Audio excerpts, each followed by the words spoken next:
So welcome back to our Python lectures. On day 25 we are making a simple NIM game, this ancient game where you take turns trying to remove some items from a game table, and the last person to take the items will lose. Right, that's the usual rules. Of course you can adjust the rules as kids like to do, of course, right? Maybe the winner, we could of course rename them, right? So and we explored two versions, right? We explored the simple just writing code without any function, anything, just using a simple while loop, adding some variables, right? And it's completely fine approach as a first version. But later on you probably most likely will want to write at least some functions, have a main, right, and a main guard. So that's a good approach. And we also use the game state to store the game, what's happening in the game, right? The game state, again, most applications will have some game state, right? Even for example, Visual Studio Code has a game state, for example, for undo, redo, all kinds of state. There's million items, well, not million items, but many things to keep in track of, right, in any application. So our game only needs two things for now, right? But of course we will want to add some stuff later on. So let's explore, before we add too much functionality, let's explore the NIM game in a NIM game class-based, right? So we'll make a game. This time we will make a NIM game using class-based approach. Okay, so so our class will be so we'll have maybe NIM, state or NIM. Maybe we'll call it we will call our game class NIM game, for example, right? Well, that's fine. So class, right? Come on. Well, I'm lazy to write, but I guess I have to write something, right? At some point, right? On what do we want to store there, right? Again. We will call, right? So we want to store some stuff, right? So we'll need, of course, constructor, right? And right, match count, right? Also player a turn, right? So again, notice again, I would probably already, right? So we will start by default 21, right? Probably a good idea, right? We'll start with some defaults, right? We will use some defaults values as well, right? And of course, again, is a player's turn. Whoever starts first, we will want to use that as a parameter. So also is player A starts, player A starts equals true, and of course here I need to move it here, right? Okay, simple adjustment, right? So ready to start the game. So ready to play NIM. And all right, so that's our constructor for playing. And then we'll need, basically it'll be in a way it will be very similar to this approach, right? But we will do basically we initialized it, right? And we'll move all of this inside. We will use all the methods. So we'll make some game methods. Maybe I will close this one here and I will move this functionality style. You can see to other side here, right? Come on, I can't do it here. Oh, there we go. Close to the right, copy to the split right, yeah. Okay, and you can see this, right? So it will be very similar. So get player name, right? Of course we can do this define, right? We get player name, right? So get player name, right? Self, right? Of course. Right? So what's the difference? So the main difference is we're going to store everything. So we'll store everything inside our class, basically, right? So well, in a way, some things is you can have many games going on at the same time, right? You can just keep making games, right? So I'll keep the same type of code for now, right? On a player input, of course, define player input, right? On hopefully, right, again, it's copying, again, the AI is copying from my previous work, so, right, so return integer, right, and let's see what else, right, to update state, right, again, so state, so there's a difference, again, so is player return, not self player turn, right? So the state lives inside. So big difference is the state. So with the class, so we create the class a blueprint,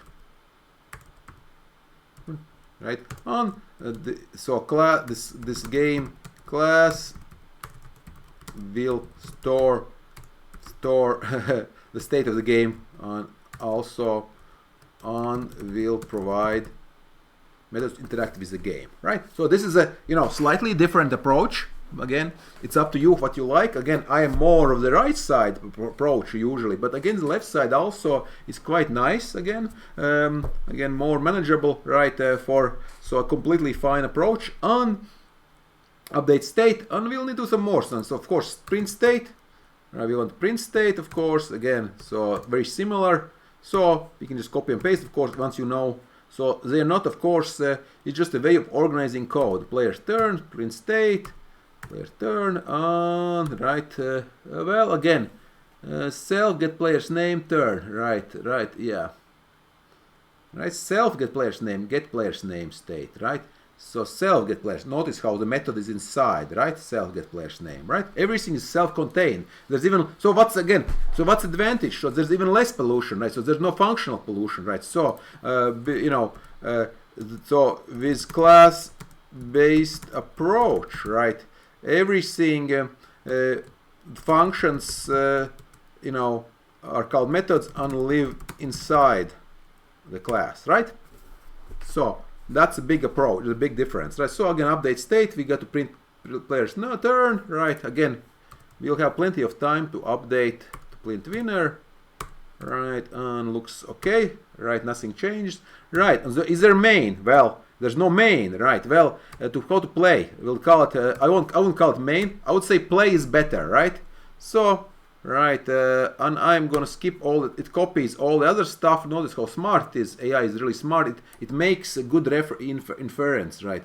Yeah, and our main, right? Play, right? So self print player winner, right? So state lives inside, of course. Now we have main, right? Our main guard, right? Thank you, right? On. Right, instance of class, we call constructor, right? And again, this is not required, of course. Defaults, these are defaults, right? These are defaults. And gameplay. So again, and of course, we could clean up by using delete, del game, right? And so on, right? Since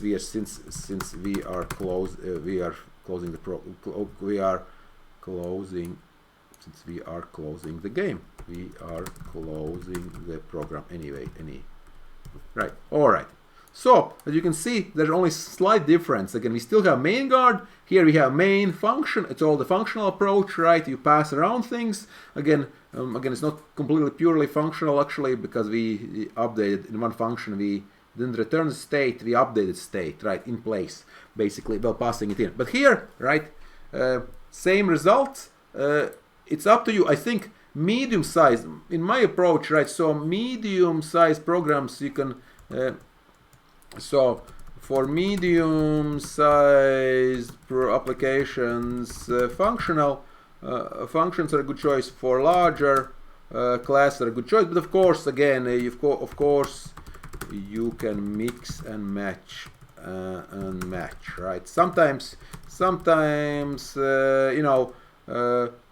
functionality does not fit into a class so easily, right? Again, we can play, of course, multiple games at once, right? Of course, notice, right? So, yeah.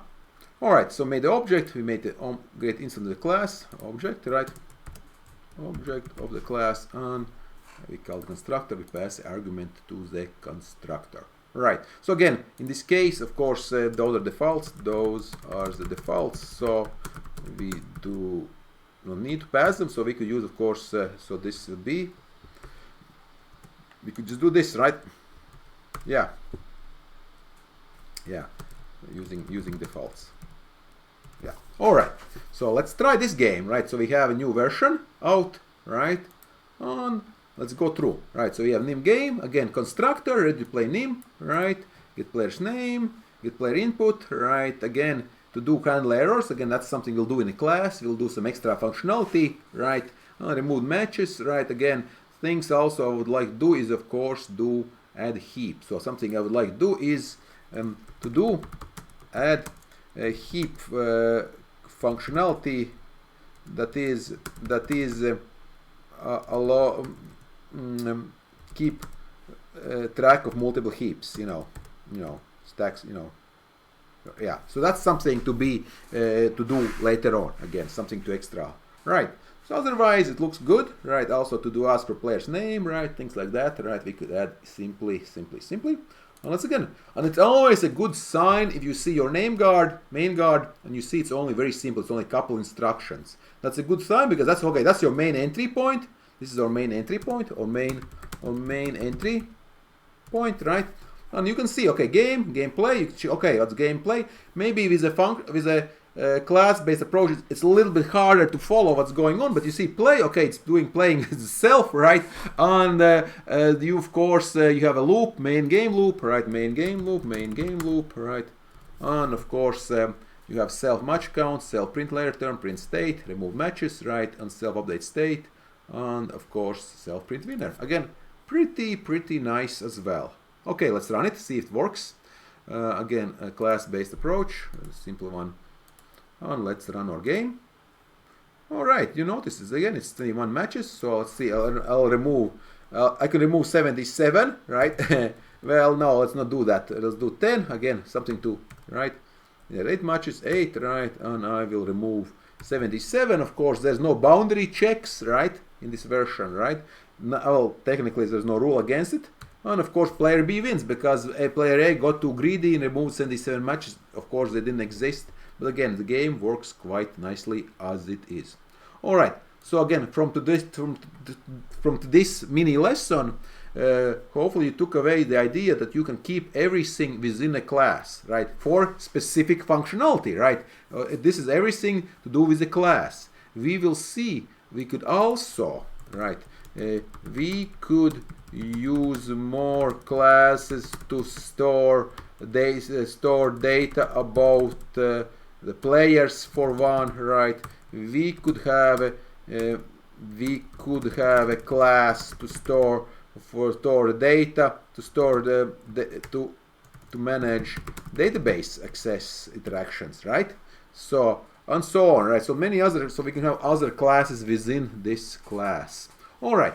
So let me save this, and we will continue in class. We'll add some extra functionality, and again, making games is pretty fun, right? So see you in the class.